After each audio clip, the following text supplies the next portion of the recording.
So on the bright side again, Mika Zibanejad. 2 more goals, now has 13 goals, Steve, in his last 11 games. I think it's fair to say with his performance this year, Bill, that he's a #1 centerman in every sense of the word.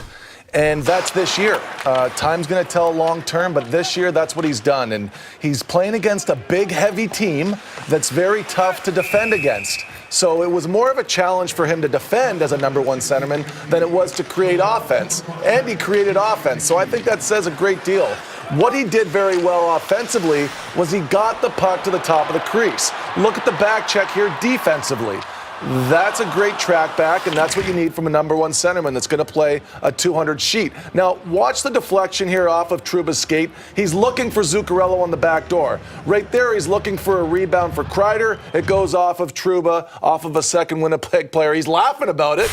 He's laughing about it, but he's trying to create offense. He's putting the puck at the top of the crease, which is 6 feet from the net. He's not just throwing it at the goaltender. I think he's still doing the right things offensively in a game that he had to be great defensively. He's a triple threat, too. If you win #1 centerman, you have to bring 3 things to the table. A great passer, a tremendous shooter, and have the ability to challenge guys one-on-one. Right. We're seeing Mika Zibanejad doing that more on a regular basis now this year, and that consistency is something we saw flashes of it before, but now you're seeing it game after game after game. It's very impressive to watch. Zibanejad now 25 goals last year, his career high with 27. He's getting close to that mark. Pavel Buchnevich scored a power play goal late in the second period to tie the game at 2.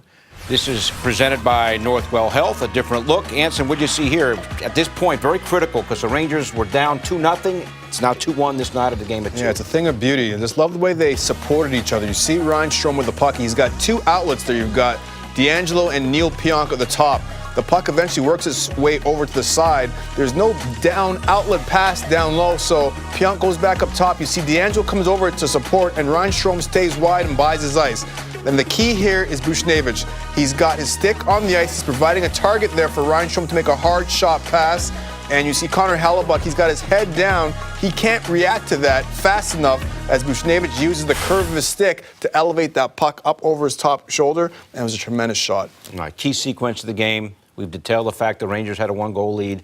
Joe Morrow and then Andrew Kopp, Steve, within 2 minutes, 2 goals, difference in the game. Yeah, difference in the game. Look, it's the same thing that Dave said. You need to have a big performance by your goalie there, and Henrik hasn't had many off nights this year, guys, and this one here, the way I see it, is that he's looking for contact here in front a little bit too much with Wheeler, and he takes his head off the puck for a split second, and that's why it finds a way. That happens. You lose your focus for a split second, you put your guard down, and you're eating a goal, and that's the way it works in the National Hockey League. Doesn't matter who's in net.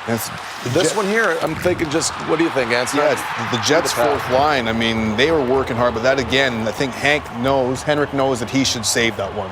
He's covering the area, but he's got to stay tighter. And you could tell, as a goaltender, Steve, when those ones go in, like what kind of feeling, what kind of mood does it put you in letting in a goal like that? Well, it's any puck that goes through the elbow and the hip or through your legs. First response from a goaltending coach is going to say bad goal. That's just the way the league is, right? It's that tight. So he got across because Shea did a good job with his stick, and it was a slow pass. Even though it was coming across the ice, he had time to gather himself and be on it. So I'd be surprised if he was not mad at himself for allowing the 4th one as well. Again, I think it's goals 1, 3, and 4 that Henrik would want to have back. Mark Scheifele scored goal 1 and goal 2 for Winnipeg. They were up 2-0. Rangers fought back, couldn't end up winning the game.